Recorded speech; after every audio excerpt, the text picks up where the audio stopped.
Olá, tudo bem? Hoje nós vamos falar sobre celebrantes. Por que esse assunto? Cada vez mais os casais, os noivos, têm escolhido essa opção. O celebrante, ele pode ser tanto religioso, um padre, um reverendo, quanto um profissional como celebrante, ou mesmo algum parente mais próximo, algum amigo mais próximo, que possa fazer a oratória e a cerimônia. Eu vou contar um pouquinho aqui como isso ocorre, né? Se for numa igreja católica, em alguns episódios eu já disse, você realmente precisa casar numa igreja católica, não precisa ser específico naquele dia com o padre, e depois você o convida, esse padre, a ir até a cerimônia benzer as alianças. Então isso é comum, né? Agora, se a família também tiver alguma amizade com algum padre, os convide, eles normalmente aceitam, tá? Tem um trâmite de se o padre for para um local que não é dentro da região dele, ele tem que mandar uma carta de próprio punho avisando o padre da região do seu casamento que ele estará lá naquele dia. É um trâmite, é uma forma educada que ele estará lá presente nessa cerimônia. Muitos casais também eu tenho feito hoje com reverendos, principalmente da igreja luterana, principalmente ou porque os casais, um ou outro, já foram casados na igreja católica, e ele pode fazer a cerimônia tranquilamente, é muito similar à cerimônia da igreja católica, e quando o casal também deseja uma cerimônia mais religiosa. Então aí, nesse primeiro momento que eu queria dizer, era isso, sobre o celebrante, sendo ele religioso. Ele também pode ser de outras religiões, espírita, umbanda, isso não tem problema algum. O que importa é que vocês gostem e se sintam à vontade com aquela pessoa, levando algumas palavras para vocês e também para os seus convidados. Outra opção também é você contratar um celebrante.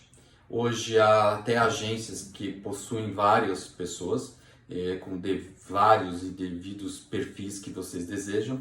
Então vocês podem pesquisar essas agências e fazem uma entrevista com esses celebrantes, né? A média também de tempo é de 40, 45 minutos. E aí vai dentro do que vocês, novamente, eu repito, do que vocês desejam.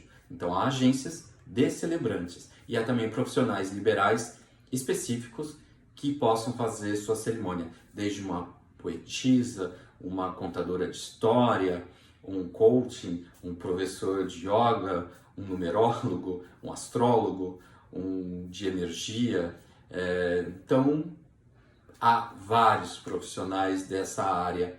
Pesquise, que é bem interessante e tem que ter algo com vocês sobre isso, tá bom? Então, a segunda opção seria contratar um profissional celebrante específico para a sua cerimônia.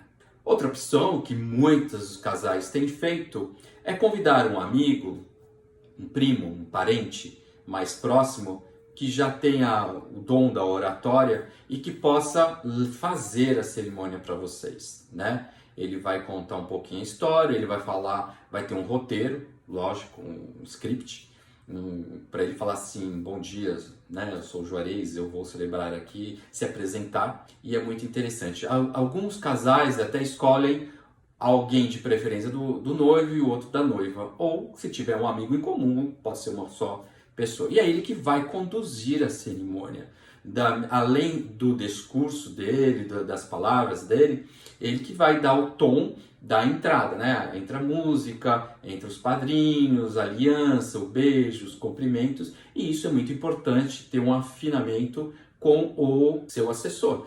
A conversa, o seu assessor que vai orientá-lo, vai fazer esse script para que tudo ocorra certinho. Um pouco da minha experiência em relação a isso, que eu gostaria de deixar claro, algumas dicas. Que isso não seja muito longo, que isso não passe os discursos no máximo de 2 minutos a 3 minutos. E é muito interessante que o seu assessor peça para esse celebrante o texto. E para quem for falar, os textos. Não que você vá dar opinião no texto, mas que eles se falem, senão fica muito repetitivo. Se eles não se falam, pode ser que o celebrante vai contar a história de como vocês se conheceram. Legal. Aí vem o amigo da noiva, que é um dos que vão falar também, conta a mesma história. E conta a mesma história e ficam várias histórias sendo contadas do mesmo assunto. Então, interessante é que paute, peça para o seu assessor intervir e ficar atento. Olha, isso já foi falado, você não quer pegar esse foco? Fala sobre amizade, você fala sobre o amor, você fala sobre a família, as coisas engraçadas do casal, o que você achar. E normalmente ele dá uma introdução, esse celebrante, do que ele tem para dizer para o casal. Depois, às vezes, tem o que a gente chama os votos do casal, que eu também acho interessante, nada muito longo também. E depois esse celebrante, amigo, convidado, pode fazer o fechamento, que aí fica muito mais atento. Mas relembrando, não deixe isso solto. Veja, peça para o seu assessor ver um pouquinho o que cada um está falando e ponha 2 minutos para falar, porque esses 2 minutos já vão virar 4, se for 4 vai virar 8.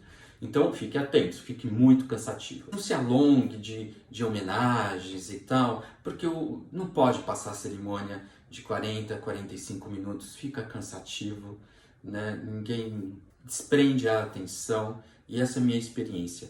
Faça uma cerimônia curta, objetiva, com muito amor, com muita alegria.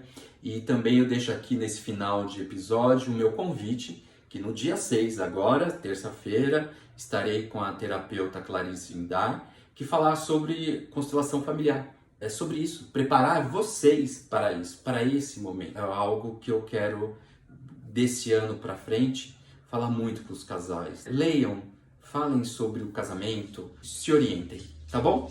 Até o próximo episódio. Até lá. Se você gostou do vídeo, compartilhe, escreva para mim e boa semana e até o próximo episódio.